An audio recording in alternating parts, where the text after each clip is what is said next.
Good morning, everybody. James here from the Candidate Coach. Tuesday, the 3rd of August. Got to tell you, my voice is a little bit hoarse this morning. I was up late last night watching the Matildas get so close to scoring that equaliser. It didn't happen despite my screaming and cheering at the camera. So hopefully I can get through our session this morning. I hope you've been enjoying the Olympics as much as I have. Well, today we are here to talk about how to create an awesome resume. In all of my working with job seekers and in all of my experience in recruitment, preparing a resume is where job seekers spend most of their time. It's something that you can do at home. It's something that you can do by yourself, and it's something that you can do for as long as you want. So lots of job seekers spend most of their time on their resume. But unfortunately, that does not mean it ends up being a good result. So I'm going to go through with you today how we can basically, the basics of creating a resume. And then we're going to look at some of the things you can do to really make your resume stand out. Alrighty, let me share my screen. So it's great to be coming to you today via our YouTube channel on our Candidate Coach platform partner sites. And in the session today, we are really going to hopefully be able to give you a really good understanding of the basics of a resume and how important page number 1 is. But before we kick things off, just a little bit of housekeeping in case I do drop out. It doesn't happen very often, but I broadcast twice a week, so that's 100 times a year. Just occasionally, I drop off the line. If for any reason I disappear, stay where you are on your Candidate Coach page and I will jump back on. Feel free to ask me any questions you like during the presentation on our partner sites via the comments box, and I will answer those.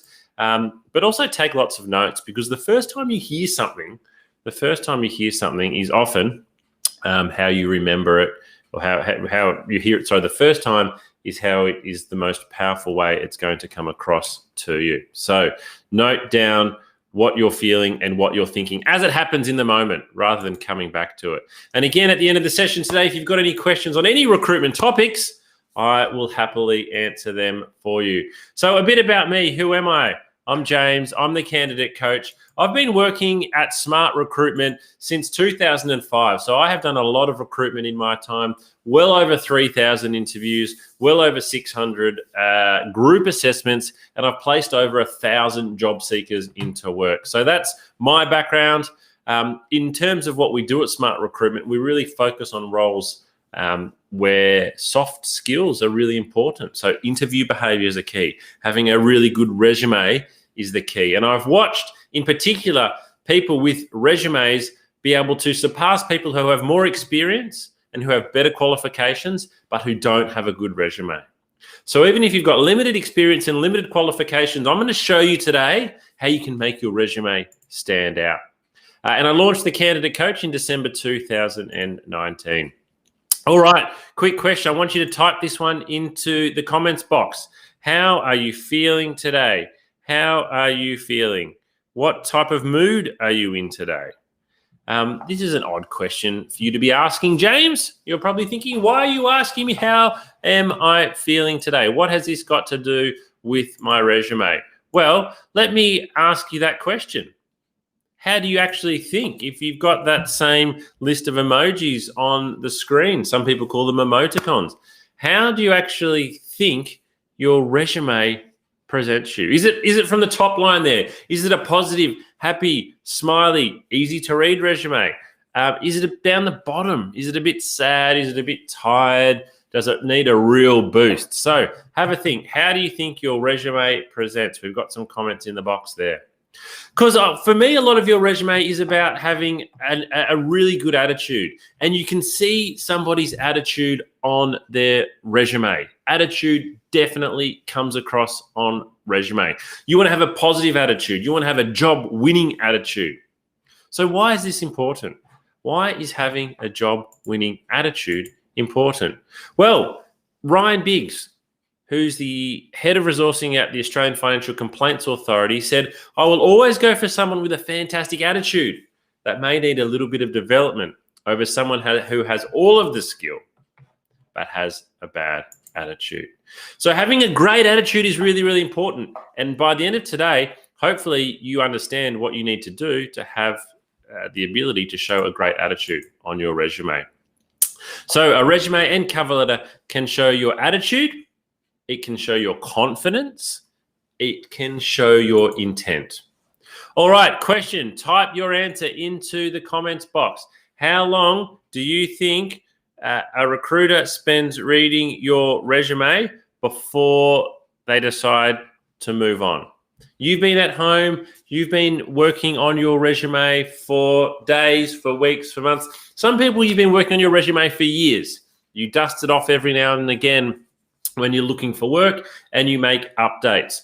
You then submit that resume. How long do you actually think a recruiter spends reading your resume? A couple of people have popped in 5 minutes into the chat here. Well, I'm sorry to say, this slide always makes me feel a little bit sad. It's actually only 7 seconds. Let's let that sink in for a moment. It's actually only 7 seconds. So you're spending all this time on your resume, and somebody is actually going to look at it only for 7 seconds. It's not a great stat. As a recruiter, I'm not proud of this particular statistic. I don't think it's a great endorsement of recruiters. But what can we learn from this then? Okay, so let's have a look at this article in a bit more detail. Whoops, gone too far. Resumes that succeeded in capturing the recruiter's attention featured simple layouts. So we need to have a simple layout with clear section and heading titles. We need clear section and heading titles. Resumes organized by E or F pattern did well. So E or F pattern, think about a piece of paper. Think about a big capital E or a big capital F. So think about that on the page. So text along the top in the middle, and the eye can run down the side as well. So that's what we want. What we don't want is cluttered layouts, a lack of white space. So we need some white space. We don't want multiple columns. We don't want long sentences. A lack of heading or section titles also turned recruiters off, as this didn't draw the eye down the page. So even though this article is a bit concerning and tells us that our resume is only going to be looked at for 7 seconds, it's also giving us some guidance on what we need to do. Okay, so effective resume writing. What is your resume? It's actually a factual account of your employment and your study history. But it also needs to have the abilities to sell you.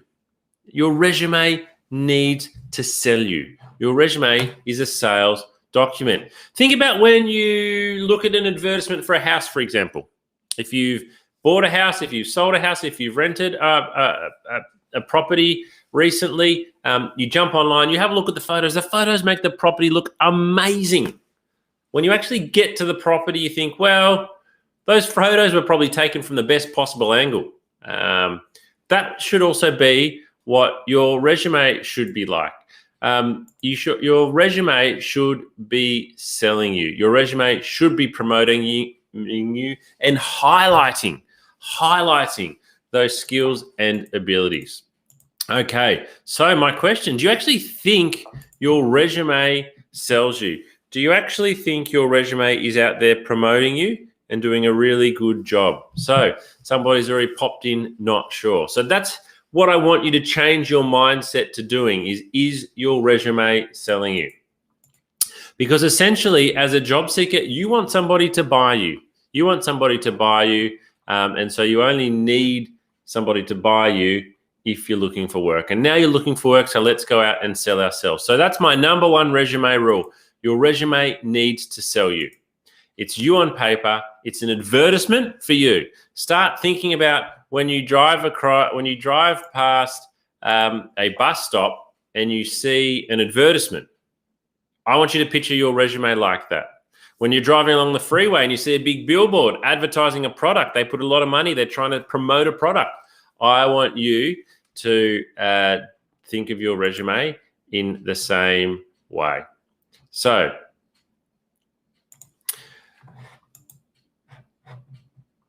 let's get the next slide up there.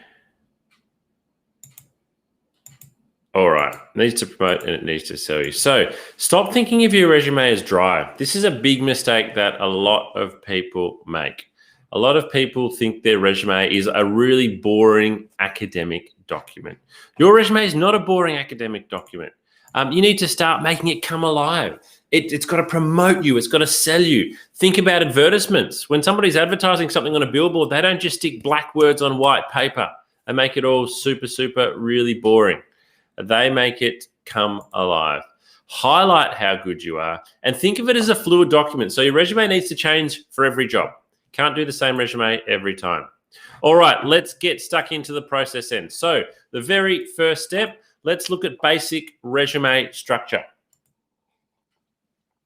I'm going to show you two images here. So what you'll see on the screen here is a basic resume structure, a basic template. So what have we got up the top of the page? We've got contact details. So we've got name, address, phone number, email, and I'd also encourage you to put a LinkedIn profile up there. That shows that you have, you understand the importance of LinkedIn.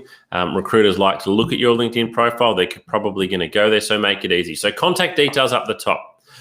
Very common now is then to have on this professional summary. Some resumes will call it an introduction. Some might call it a career overview. It doesn't quite matter what you do or don't call it here, but it's great to have a summary here. And it's one paragraph that's 2 to 3 sentences. And it's kind of like an elevator pitch. If you're not sure what an elevator pitch is, go and look it up. But here you want a statement about you selling yourself, promoting yourself. And this statement needs to change on every job application that you make. What? Change it for every job application? Yes, you need to, because every job you're applying for is a little bit different, even if it's got the same title. So you need to be editing, because this is really important real estate. What you say here is a statement. So your statement needs to be really appealing to that particular advertisement. We've then got formal education, and we've then got employment history.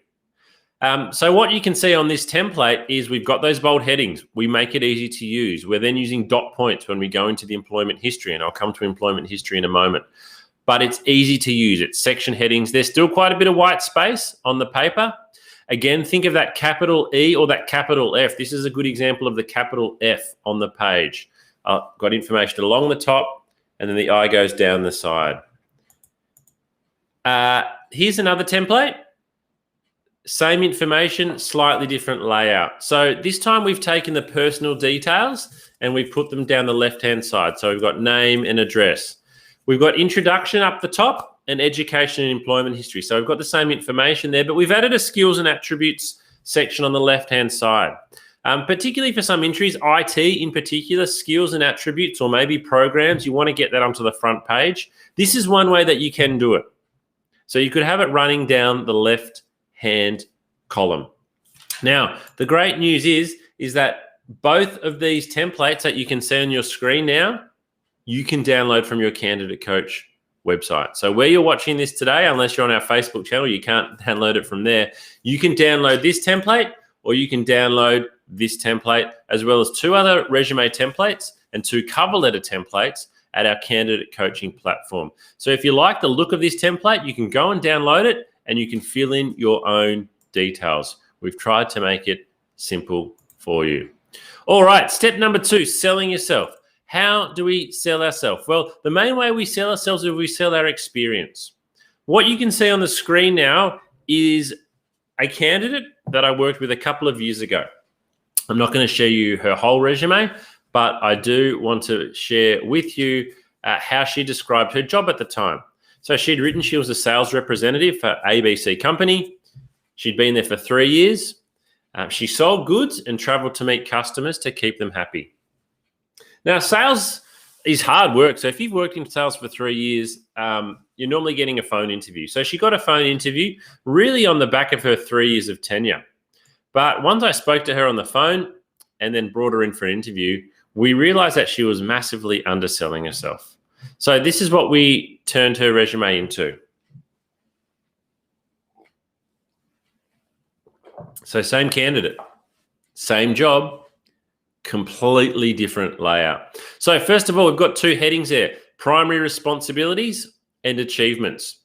Under responsibilities, I want you to give me 5 to 8 dot points.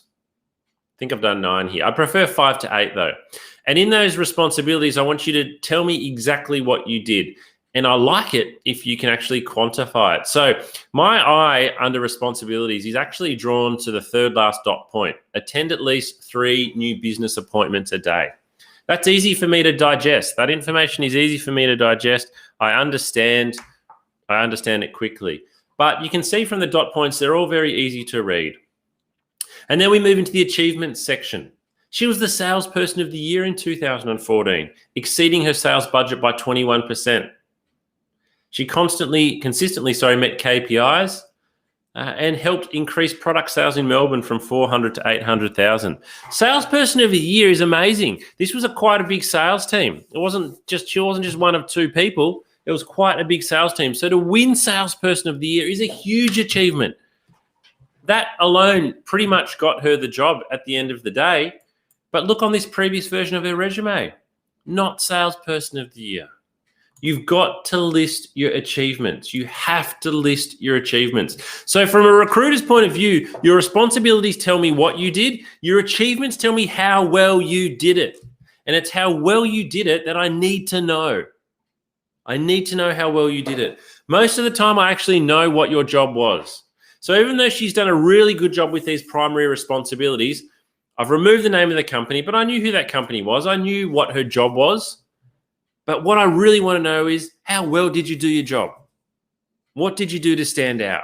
That's how you sell yourself. Even if your last role was working at McDonald's, we will get 100 resumes this week from people who work at McDonald's. But be proud of your work. Put some achievements on there. Have a think. If you're sitting there thinking, hey, I didn't win any awards. Coach, I was not employee of the year. I was not salesperson of the year. I didn't win any awards in my 3 years there. Let me ask you this question then. Have a think about your job when you finished, your last week or 2 in the job. How different was it from when you started in the job? Did you have extra responsibilities? Were you given the keys to the store? Were you asked to help onboard and train people? All these types of things you can put down as an achievement. Have a think about the new tasks you were given, the promotions you were given, the opportunities you were given. Put some achievements down here. At the least, it shows that you've got pride in your performance. So get your achievements onto your resume. Third step, it's okay to make it visually appealing. All right, a lot of resumes. What are they? Black words on white paper. Boring, boring, boring, boring. I'm going to take you now to a site called Canva, which you can see on your screen now, canva.com. If we go to Canva, if we type in resume template, looking over here because that's where my shared screen is. Look at this beautiful kaleidoscope of color and resume templates. We can scroll down the page here, and I don't know how long this list goes for, but to me, it is endless. These are all beautifully, graphically designed resume templates. Now, I'm using a paid version of Canva. I think I'm only paying $15 a month, but you can do this for free. I use the paid version because I use it for other parts of my work. But look at all these templates here. Now, imagine a recruiter. Imagine being me, and you're going to read 200 resumes today. 95% of them are black words on white paper. If you then suddenly get a beautifully graphically designed, still very well professionally presented resume, it's really going to stand out. So how does Canva work? All right, well, let's pick a resume template that we think is going to be really good for us to use. We'll go with something simple. Let's go with this one here. This one here that's got Olivia Wilson. You simply click on it, and then everything is editable. So you put your own details in. So James Whitcomb, surname's a bit long, so I might need to edit that down. So I can basically change everything I want on here. I can put in all of my details, and obviously you do need to change them. If I want to add a photo, if you see on the left here, I've got a photo of myself uploaded. I can drag that over and in. Photos are something we'll talk about a bit later. But I can then go through and then I can edit all these details here. And what I can end up with is a graphically designed resume. If I don't like this template, I can choose another one.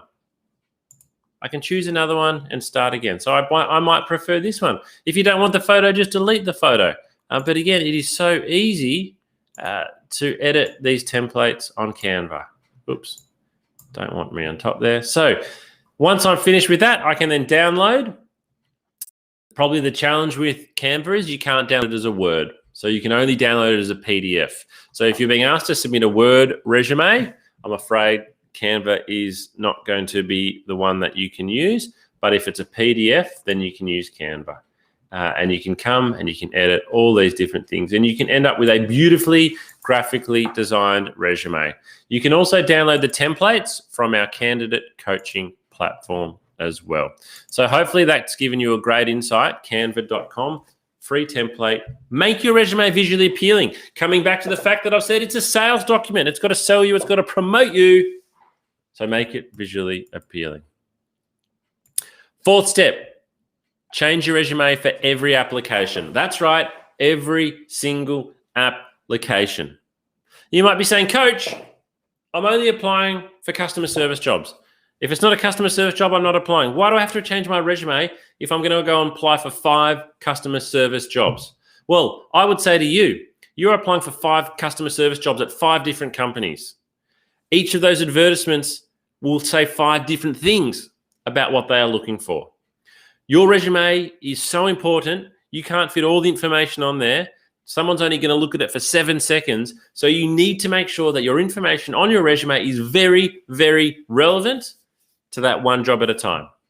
So I'm not saying you have to go and rewrite your whole resume. You might only need to tinker 1 or 2 dot points, but you do need to tinker 1 or 2 dot points. As I said before, I'd like about 6 responsibilities for your last job. You probably had 30 responsibilities. You can only put the 6 on there that you think are best. Now, you're not going to know which ones are best unless you're writing specifically to the job ad. So apply for each job as if that was the last job you could ever apply for.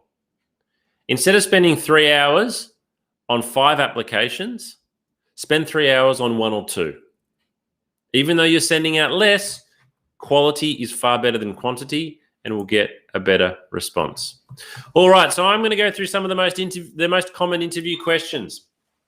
How long should my resume be? So this is changing over time. I used to say 4 pages. I'd probably say 1 to 2 now, maybe 3. Nothing wrong at all with a very strong 1-pager. Again, it's your resume. It's your sales document. It's your marketing. It's your personal brand.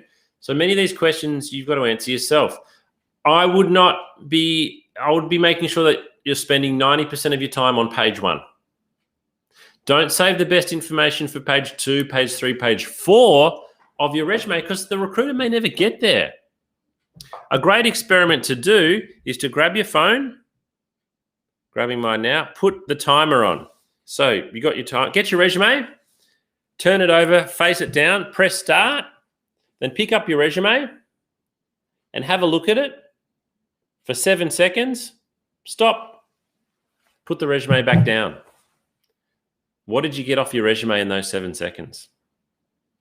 You don't get much off it. You don't get much off it. So you've got to make sure that those 7 seconds, you're hitting the bullseye.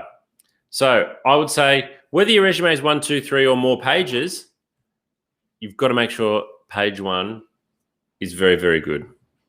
Should I include a photo of myself on my resume? A very common question we get. My answer is it is completely up to you. So I've told you that your resume is a sales document. Your resume is an advertisement for yourself. It's a marketing tool. It's got to promote you. You want the resume to say, hey, pick up the phone and call me. So my question to you is, do you think adding a photo on your resume is going to improve your marketing document? If you don't feel comfortable about putting your photo on your resume, don't worry about it. A lot of people are really, I'm not sure. If you put a photo on your resume, your appearance is going to be judged. So you need to be comfortable with that. Somebody is going to look at how you present and they're going to make assumptions. And we can't help that as humans because we have what's called unconscious bias. I would love to say that it doesn't occur, but every single human has unconscious bias. So if you put a photo on there, you are going to be judged on how you look. So if you are using a photo, it's got to be a corporate photo, it's a headshot, it's very well presented. If you're not sure, don't worry about it. It's not a big deal either way. Should I include references or academic transcripts? I wouldn't include written references, no, unless it's being asked for. But I do like at the bottom of someone's resume when they list the contact details for their referees. That to me suggests the person's going to get a good reference. However, if your current employer doesn't know you're looking, again, don't worry too much about it.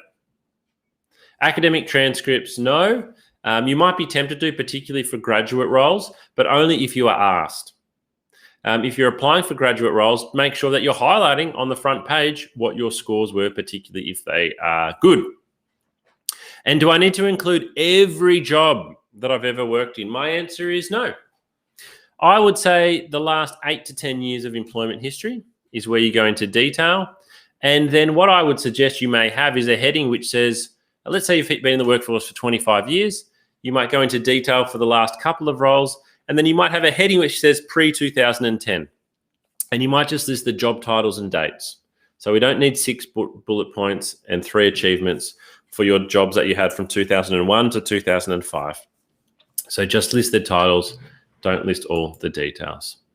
Alrighty, so I want to mention to you quickly now our upcoming workshops because August is a huge month. So today we've talked about creating an amazing resume.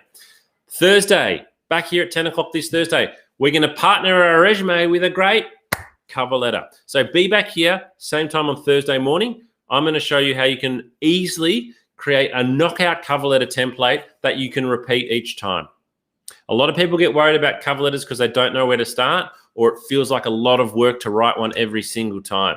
Come back here on Thursday morning at 10 o'clock and I'll give you a great template that's easy for you to change for every job. Next week, we're doing LinkedIn, how you can get your LinkedIn profile ready. We're going to talk about how you can prepare well for interview. The following week, we're going to talk about giving great answers. So I'm going to explain to you actually how to construct a really good answer to an interview question. And we're also going to talk generally about job hunting tips. Where do you go to find the work? How do you actually stand out as a candidate? The following week, into late August now, we're going to have a specific session for graduates. And then we're going to finish off the month with a masterclass. And a masterclass, we basically cover back over all of the topics, and it goes for 90 minutes. So wherever you're watching this today, be back here Thursday at 10 a.m. and we'll be getting stuck into cover letters. But before you go, now is the time to pop in any other questions into the comments box. While you do that, let me go through my resume summary. So you need to sell your skills, experience, and achievements. Sell your skills, experience, and achievements. Make your resume easy to read. Dot points, section headings, clear titles, make it easy.